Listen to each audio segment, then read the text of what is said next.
This Toyota GR Corolla is a formidable machine, and we've spent a lot of time driving it in the right environments like the racetrack. But have you ever considered what it's like to daily drive one of these? Well, buckle up, my friends. Let's go for a drive. Thankfully, Toyota gave me this GR Corolla to review for you guys, but I gotta tell you, this GR Corolla is more extreme than Uncle Buck after a happy hour beer special. I'm your host, Brian Makse, racer, lover of driving fast, fun things, and on this channel you get reviews for drivers, from drivers. Now, this GR Corolla, well, all I can say is that we're fortunate that Toyota makes this. This is an incredible machine. All-wheel drive with selectable torque distribution, a fantastic 6-speed manual, and a fascinating and powerful 3-cylinder turbocharged engine that makes this thing go unlike any of its contemporaries. But this is a different deal. This is great on the track, but it may be compromised on a daily basis. And before we get into what this is like to drive, let's have a look at it in a little more depth. The most important thing to appreciate about this GR Corolla is that it is not a standard Corolla. It's made in the Motomachi factory, and this is a really unique piece. In case you haven't been paying attention, or for those in the back, this is not mass produced. It's got a strengthened chassis from the factory, and this is the Circuit, so it's got a carbon roof, hood vents, and brake ducts. The engine is the 1.6-liter 3-cylinder turbo, makes 300 horsepower at 6,500 RPM and 273 pounds of torque from 3,000 to 5,500 RPM. Transmission is a 6-speed manual only. Save the manuals, my friends. Switchable rev matching, all-wheel drive with 60/40, 50/50, or 30/70 torque splits. The Circuit also has front and rear limited slip diffs, McPherson struts at the front, double wishbones at the back, 4-piston calipers and 14-inch rotors at the front, 2-piston at the rear, and 11.7-inch rotors. Wheels and tires are 18s, and on this Circuit we get some lightweight forged wheels, and curb weight of this Circuit is 3,262 pounds. Did you know that about 80% of you are not subscribed? Yes, it's true. I checked the data and 80% of you are not subscribed. So if you enjoy the content on this channel, do me a solid, hit that subscribe button while you're at it. Be sure to like this video and share it. And if you don't mind, drop by our merch store. There's lots of great stuff for driving enthusiasts like us, including our very popular line of Save the Manuals merch. Now back to your regularly scheduled episode.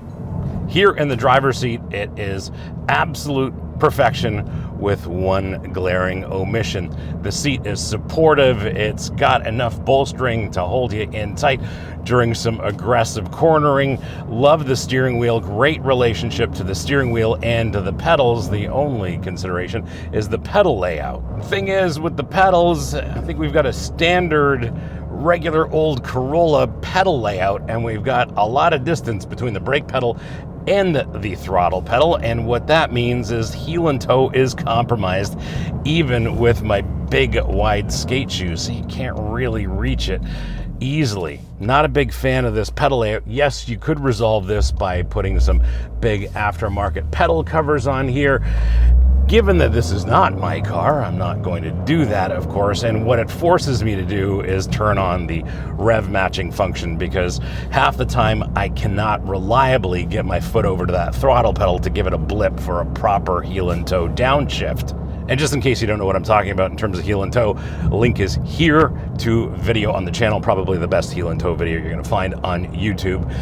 And if you don't know how to do it or need to refine your technique, please watch the video. On a day-to-day basis, the cabin is spacious enough here in the front row. The second row is kind of tight under the hatch. Not a lot of room as well. You can fold those seats down in the second row in case you need some more space, and that's just fine. There's a lot of good stuff going on here. Automatic climate control, adaptive cruise control. Yes, this is a manual transmission equipped car and does have adaptive cruise control. Works just fine. Very happy with that. Decent sound system and heated seats. Heated seats, well, I think the only thing that would get heated is my attitude if I took this to the racetrack, because inevitably I'd get held up by Dickie Speedmaster and his PTS GT3 RS. On a daily basis, there are two considerations that you need to be aware of inside this cabin. One is that second row spaciousness. I can barely fit behind myself in this seating position, and again, there's not a lot of room under the hatch. The other consideration, because I have been using this on a daily basis, is that there's really no good place for your phone, and I find I'm putting it in the cup holder here beside a water bottle. This wireless charging pad is not a great place for it because it goes sliding off fairly easily, given the amount of G's this GR Corolla can generate in any direction. So bit compromised in terms of where you're going to put your phone, and certainly in terms of spaciousness. Otherwise, works just fine on a daily basis.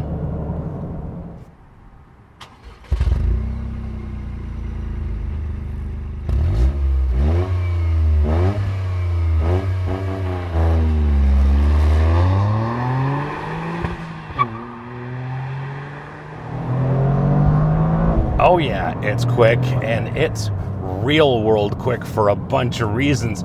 0 to 60 in a tick under 5 seconds, I believe. This is very, very quick in a straight line, but it's real world quick as well, simply because the way this engine develops power, and especially torque. There's just maximum torque available almost everywhere in the meaty part of the rev range, so you've got maximum torque available all the time. As long as you've got the right gear selected, this thing is real world quick, and quicker than the vast majority of cars on the road. So in terms of daily driving this, you can expect to be quicker than anything. So if you need to get ahead of somebody, for example, today I needed to get out of the way for an emergency vehicle, and given that this will accelerate as well as brake quickly, but it'll accelerate quickly, I was able to get out of the way and make more room for some emergency vehicles in a safe way. And I was very impressed with that, because I'm like, what am I going to do here? And I'm like, well, I'm going to get on the accelerator and get out of the ambulance's way. And I love the way you can adjust the torque split of this all-wheel drive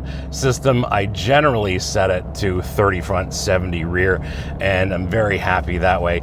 Car's a little bit more balanced and a little bit more alive from my perspective. There's no need to set it any other way unless we're dealing with low grip driving conditions, but day-to-day driving in the dry, this is just spot on.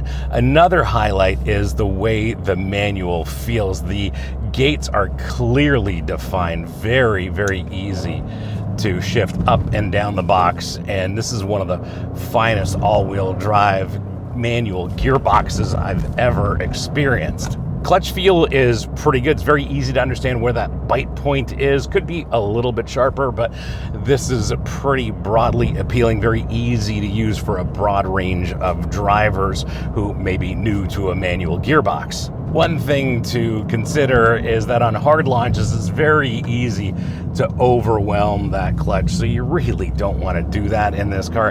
It's not a drag racer, my friends. It's not meant for that. Sure, if you want to do that, well, good on you. I don't think that's very mechanically sympathetic, and I'm not a big fan of doing it, as shown by the one and only launch I did in this GR Corolla for this episode. Lastly, the circuit has limited slip diffs at both ends, and with the sticky Michelin Pilot tires, it's very difficult to overwhelm any of the contact patches. And the way this all-wheel drive system works, it just puts down power flawlessly in every condition. Sure, it'd be fun to try it in the winter, haven't had the opportunity to do that, but in the dry, you really can't overwhelm this all-wheel drive system. This thing's got traction for days. In terms of handling, this is just an all-around superstar. They've got the suspension dialed, steering dialed, braking dialed, does everything I wanted to do as a performance car. However, on a day-to-day basis, it's a little bit compromised. If you're driving this daily and driving a place where I live, where the roads are horrific, it's a little firm, that's for sure, and you're always on the lookout for potholes, because the last thing I'd want to do is damage one of these lightweight forged wheels. That would just infuriate me, let alone wrecking a tire tire, which is quite possible in this part of the world. The roads are not maintained well, and you can easily damage a wheel and tire here. I think they should do a better job with this, but that's not a huge priority, it seems, with our local politicians. It's the form factor of this GR Corolla, because it is based on a Corolla, is just perfect. It'll go anywhere. You can park it anywhere. You can easily fit in small spaces. It's so easy to throw around. It changes direction so easily. It doesn't matter what you're doing, whether it's accelerating, braking, turning. The ability for this GR Corolla to change direction is incredible, and there's very few cars like this. This is one very, very special performance car. The way this works is a complete package, from the drivetrain to the handling, the steering, the braking, the shifter, just everything is so good that it is so real-world quick that it should be criminal. How do you spec yours? Well, for 2024, I think this is the new signature color. It's called Blue Flame, and on one hand, I do like the blue stitching in here, and there's a little blue touch on the shift knob, and it all works very well together. But given that they chose that name, did they not check Urban Dictionary? As tested in the US, this is $45,140. In Canada, it's $56,950, and these prices are before freight and local taxes. In terms of speccing your GR Corolla, you really can't go wrong, except for the base core in the US still has open diffs. I still haven't tried one, which would be very interesting, and I keep asking, but haven't had the opportunity to try one of those. I think the way to go, however, is with this circuit. The level of equipment is just perfect for this kind of car. Not sure if I'd go with this blue flame color. Trying to blend in with traffic is kind of like wearing a neon Speedo to a funeral, and it's just not gonna happen. I'm getting supercar levels of attention every time I'm in this GR Corolla, and that's a little too much for my liking. I'd probably go black and be very happy with my GR Corolla. That's a little understated, or as understated as you can make it.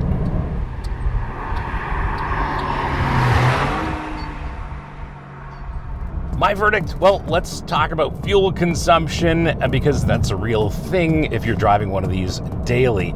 And here's the deal. No matter what I'm doing, I seem to be able to get about 20 miles per gallon, about 12.5 liters per 100 kilometers. In day-to-day driving, that's on the freeway, that's in the city, and it just works. It's relatively fuel efficient, and that is incredible given how much performance this GR Corolla is capable of delivering. And spoiler alert, some GR Corolla owners are never gonna take their car to the racetrack. I mean, it's a shocker, but for those drivers, I suppose it's all about having the potential to go to the racetrack and never use 100% of this car's performance. In terms of daily driving a GR Corolla, well, there are three things you gotta consider. Two you can't resolve, and one you kinda can resolve. And the one you can resolve is, of course, the pedal spacing for heel and toe. It's resolved in one of two ways. You get some big pedal covers so that you can reach the throttle pedal with your right foot, and you can do decent heel and toe. Otherwise, you just use the rev matching function, which I'm really not a big fan of, but it works well enough that I'm satisfied with it. The other two compromises are the spaciousness of this GR Corolla inside, whether it's in that second row, whether we're talking storage here in the front row or under the hatch. That is going to be a little bit compromised. The other thing is that this ride is very, very firm, and you do take a bit of a beating, you and your passengers, when you're driving on roads like this. This is relatively smooth, and I'm sure that you can see these road imperfections, which aren't terrible, are definitely translating to the ride and the comfort of the humans on board. Those are really your considerations on a day-to-day basis, and if you're willing to tolerate those, well, this is an incredible daily driver. I would absolutely go for this. I would gladly deal with these compromises, however I'd have to deal with them, because this is a brilliant performance car. It does everything I want it to do, and on top of that, it's a proper factory special, and we're very fortunate that a car company like Toyota is making something like this for us to enjoy.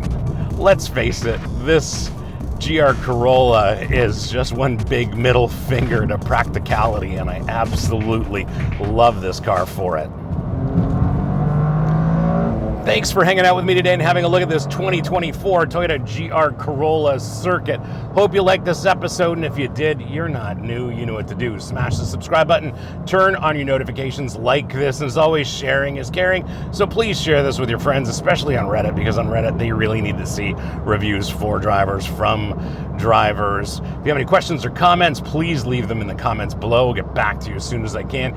And if you want to support the channel, please hit up our merch store. Links here, links below. Lots of great stuff for driving enthusiasts like us, including our very popular line of Save the Manuals merch. Thanks again for watching. We'll see you again next time. And remember, cars don't understeer by themselves, not even Toyota GR Corollas.